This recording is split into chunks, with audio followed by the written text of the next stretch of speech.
उड़ीसा में ट्रेन हादसा शायद दुनिया में पहला एक हादसा इतना बड़ा, इतना दुखदायक है, इसकी हम लोग कल्पना नहीं कर सकते हैं। और कई दिनों तक मैं इसके विषय में कुछ बोलने की उसमें नहीं था, क्योंकि भीतर से जिनके घर परिवार हैं संसार में, वही व्यक्ति इस पीड़ा को समझ सकते हैं। दूसरा कोई व्यक्ति नहीं समझ सकता। जिसका ना आगे नाथ न पीछे पग्घा, वो व्यक्ति तो कतई नहीं समझ सकता है। जैसे सत्ता में बैठे हुए बिन औलाद वाले बैठे हुए हैं, उनको कोई दुख दर्द नहीं होता, क्योंकि वो सत्ता के लिए कुछ भी करने को, कुछ भी कराने को उत्साहित रहते हैं और आनंद लेते हैं दूसरों के शवों के ऊपर। यह सच्चाई है, क्योंकि इतने बड़े हादसा होने के बाद और बेशर्मी की तरह राजनीतिक रोटी सेकने के लिए भाजपा के प्रधानमंत्री जिस तरीके से बेशर्मी से देखने को मिला वीडियो, हम सबको आश्चर्यजनक बात है। दूसरी बात है कि कई सारी वीडियो सैकड़ों की संख्या में वायरल हैं, किस तरीके से मरे हुए व्यक्तियों का अपमान किया गया है। 2 गज कफन भी इस बेशरम सरकार जो है, निर्लज सरकार जो है, ये उन लाशों के लिए उपलब्ध कराने में विफल है। कितनी बेशरम सरकार है, हम लोग इससे समझ सकते हैं कि कितनी गिरी हुई सरकार है। मैं कल्पना नहीं कर सकता हूं, और आप लोग भी जो बाल बच्चेदार आदमी है वही सोच सकते हैं। और जिनका मैंने कहा कि कुछ है ही नहीं आगे पीछे, उनको कोई असर नहीं पड़ता, क्योंकि जब वो अपने ही परिवार के नहीं हुए तो हमारे और आपके कैसे हो सकते हैं, ये कभी मानने वाली बात नहीं है। जो व्यक्ति अपनी घरवाली को रहते हुए घरवाली छोड़ के भाग गया, माँ के रहते हुए 16-17 साल की उम्र में माँ को छोड़ के भाग गया, बाप को छोड़ के भाग गया, भाई को छोड़ के भाग गया, उस व्यक्ति से हम किसी भी प्रकार की उम्मीद नहीं कर सकते हैं और उम्मीद नहीं रख सकते हैं। क्या कहूं मैं ज्यादा। अभी आपने देखा किसानों के ऊपर किस तरीके से हरियाणा के अंदर कसाईयों जैसा सलूक किया है इस सरकार ने। पहलवानों के साथ किस तरीके से सलूक किया है इस कसाई सरकार ने। इससे पहले किसान आंदोलन हुआ था, किस तरीके से इस कसाई सरकार ने किया, क्योंकि ये बिन औलाद की सरकार है। बिन औलाद की, बिन पत्नी वाले कोई नहीं है इनका, इनको कोई लेना देना नहीं है दुनिया की। ये तो सिर्फ आए हैं सत्ता का सुख भोगने के लिए और दिन में 4 सूट बदलने के लिए और जुमलेबाजी करने के लिए आए हैं, सिर्फ जनता को मूर्ख बनाने के लिए, नए नए पैतरे छोड़ने के लिए। अभी ट्विटर पे भी देख रहा था कि इनके अंधभक्त आईटी सेल वाले खूब हिंदू मुसलमान इस रेल हादसे को भी करा रहे हैं। तो मतलब ये सिर्फ अफवाहों की सरकार है, और इनसे अगर आप विकास की और रहम की कोई उम्मीद रखते हैं तो हर व्यक्ति नादान है। इनसे उम्मीद रखना मतलब किसी भी प्रकार का सही नहीं है। क्या इससे ज्यादा हम कहेंगे आज, क्योंकि शब्द नहीं है मेरे पास। लेकिन हाँ, इतना जरूर कहूंगा कि ये बेशरम सरकार है और लोगों की लाशों के ऊपर राजनीति करना इसका पेशा है। जैसे आपने देखा होगा गुजरात दंगा देखा था ना, ये आनंद लेते हैं लोग जब मरते हैं। आपने देखा होगा लॉकडाउन के अंदर जैसे ये कोरोना वायरस का एक अफवाह उड़ा के कैसे लोगों की जान से खेला, लोगों को घर में बंद कर दिया। नोटबंदी के समय में आपने देखा किस तरीके से भूख प्यास से लोग, कई सौ लोग उसमें मर गए। और ट्रेन हादसे के अंदर जो ये 280 या कुछ दिखा रहे हैं, भाई ये आंकड़ा मैं मानने को तैयार नहीं हूं। 2-3 रेलगाड़ियों की भिड़ंत हुई है, एक मालगाड़ी और 2 सवारी गाड़ी। आप सबको मैं बता दूं, एक जनरल बोगी के अंदर कम से कम 200-250-300 आदमी रहते हैं और हर रेलगाड़ी में 5 डिब्बे तो जनरल बोगी के होते हैं। जनरल बोगी में मरने वालों की सरकार चाहे किसी की रही हो, कोई आंकड़ा नहीं दिया जाता, उस लाशों को गायब कर दिया जाता है, क्योंकि वो गरीब मजदूर व्यक्ति सफर कर रहे हो तो उनकी जान की कीमत ही क्या है इनके नजर में, राजनीतिक नेताओं के नजर में। तो उनकी कोई आंकड़ा नहीं सरकार देती है। और जो व्यक्ति रिजर्वेशन में सफर करते हैं, नेट के द्वारा टिकट उपलब्ध कराते हैं अपने एड्रेस के साथ, वो मजबूरी है सरकार की उनको बताना। और ये जो 2 लाख रुपए का मुआवजा, मैं तो एक ही बात कहूंगा कि मोदी जी, आपके जान की कीमत क्या है, आपके मंत्रिमंडल की जान की कीमत क्या है?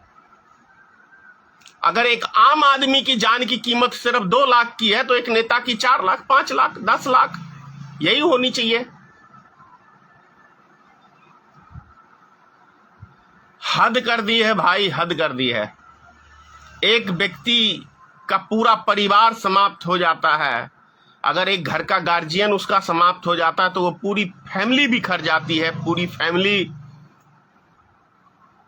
2 लाख रुपए भिक्षा, और वो भी मिलेगा, मोदी सरकार देने वाला है आपको लगता है? जो व्यक्ति दूसरों का खून चूस के सत्ता हथियाया है, दूसरों की जान लेके हथियाया है, वो व्यक्ति करीब गरीब मजदूर को कुछ देने वाला है?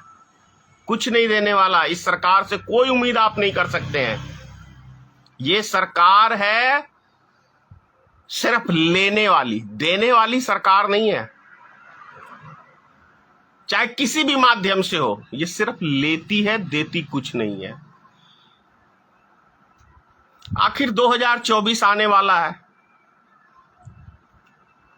ऐसे कई हादसे हो सकते हैं, कई नए नए तरीके के फार्मूले आजमाने में माहिर है मोदी सरकार। जैसे आपको याद होगा 2019 पुलवामा हमला, अच्छा लाभ मिला था मोदी सरकार को। याद होगा आप सबको 2014 में गांधी मैदान में 14 बम फूटे थे, अच्छा लाभ मिला था मोदी सरकार को। तो मोदी सरकार का इतिहास है दंगे, आतंकवादी हमला, ट्रेन हादसा, मतलब एक सुर्खियां बटोरना, किसान आंदोलन पे किसानों के ऊपर अत्याचार, नौजवानों की रोजगार छीनना, मतलब सिर्फ छीनने में भाजपा सरकार माहिर है। आपको भाजपा सरकार से कुछ प्राप्त नहीं होगा, आप सिर्फ इस सरकार को दो, क्योंकि ये पूंजीपतियों की सरकार है, उनका घर भरना है, आपसे लेना है और पूंजीपतियों का घर को भरना है। ये सरकार का एजेंडा है। सिर्फ 9 साल के अंदर 5 स्टार होटल जैसे हर जिले में भाजपा कार्यालय बन गया, सिर्फ 9 साल में। आप देखिए इतिहास उठा के। और 56 साल राज करने के बाद भी कांग्रेस कार्यालय टूटी फूटी। किसने देश को लूटा, कौन लूट रहा है, ये हम सब देख रहे हैं। जो पिछले 60-65 सालों में महंगाई नहीं बढ़ी, वो उससे 2 गुना 4 गुना सिर्फ 9 सालों में महंगाई बढ़ी है। तो देश को कौन लूटा, देश की जनता को कौन लूट रहा है, ये हम सब समझ सकते हैं, बेहतर तरीके से समझ सकते हैं। देश को कौन बेचा, ये भी आप समझ सकते हैं कि 9 सालों में जितने कांग्रेस ने बनाए वो सारी संपत्ति भारत सरकार की जो थी वो मोदी सरकार ने उद्योगपतियों की झोली में दे दिया। तो देश के लिए कौन काम किया, ये हम लोग समझ सकते हैं। मोदी है तो भूचाल भी आएगा, मोदी है तो दंगे भी होंगे, मोदी है तो आतंकवादी हमले भी होंगे, और मोदी है तो इतने बड़े बड़े रेल हादसे भी होंगे, और मोदी है तो किसानों के ऊपर भी लाठियां बरसाई जाएगी, और मोदी है तो पहलवानों के ऊपर भी डंडे बरसाए जाएंगे। जिन्होंने गौरव बढ़ाया भारत देश का, उसके ऊपर भी लाठियां बरसती हैं। मोदी है तो ये सब मुमकिन है।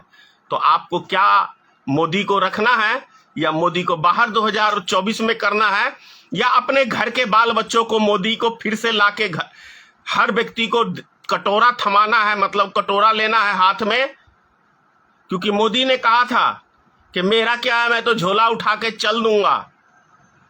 यानी मोदी झोला उठा के जाएगा तो यानी हर व्यक्ति के हाथ में कटोरा थमा के जाएगा। तो ये आपको समय रहते संभलना है, समय रहते समझना है कि भैया मोदी है तो ये किसी का नहीं है। अरे जो अपने माँ बाप का नहीं हुआ, पत्नी का नहीं हुआ, मैं फिर लास्ट में कह रहा हूं, वो आपका कैसे हो सकता है, देश का कैसे हो सकता है, राष्ट्र का कैसे हो सकता है। मोदी सिर्फ उद्योगपतियों के लिए है और अपने लिए है, सिंगल अपने लिए है। उद्योगपतियों का गुलाम है, उद्योगपतियों की हाथों की मोदी कठपुतली है। ये राष्ट्र के लिए नहीं है, ये आपके लिए नहीं है, ये सिर्फ और सिर्फ उद्योगपतियों के लिए है। इतिहास उठा के देख लीजिए, मेरी बात पे यकीन मत कीजिए कि मोदी ने बोला क्या है और करा क्या है। हमें लॉलीपॉप पकड़ाया गया है राम मंदिर का, हमें लॉलीपॉप पकड़ाया गया है 370 का, जिससे आम जनता को कोई लाभ नहीं होने वाला। कोई भी हिंदू मुसलमान की बस्ती में जाके नहीं बसेगा, ये कड़वी सच्चाई है। बोलिए कितने हिंदू हैं जो मुसलमान के घर के साथ में जाके आप अपना घर बना के रहना चाहेंगे, क्योंकि वो खाते कुछ और हैं इसलिए, और हम खाते कुछ और हैं। हम गौ माता को मानते हैं, मुस्लिम नहीं मानते हैं, तो कौन सा हिंदू जाएगा आपको मुसलमानों के साथ। तो ये मूर्ख बनाने वाली बातें मोदी सरकार खूब सारी तरीके से करती है, लोगों को मूर्ख बनाने का काम करती है। और उसके सहयोगी हैं इस देश के देशद्रोही, राष्ट्रद्रोही न्यूज चैनल, जिसे हम नेशनल न्यूज कहते हैं। अगर हमारे देश को कोई बर्बाद कर रहा है, हमारे देश के अंदर सबसे ज्यादा कोई नफरत फैला रहा है और आतंक फैला रहा है, तो वो हमारे देश की गोदी मीडिया है। ये सच्चाई है। अगर आप चाहते हैं गरीब हर वंचित इंसान की आवाज आप तक पहुंचे तो हमारे चैनल को सब्सक्राइब करें और बेल आइकन का बटन दबाना ना भूलें। देखते रहिए भोजन न्यूज।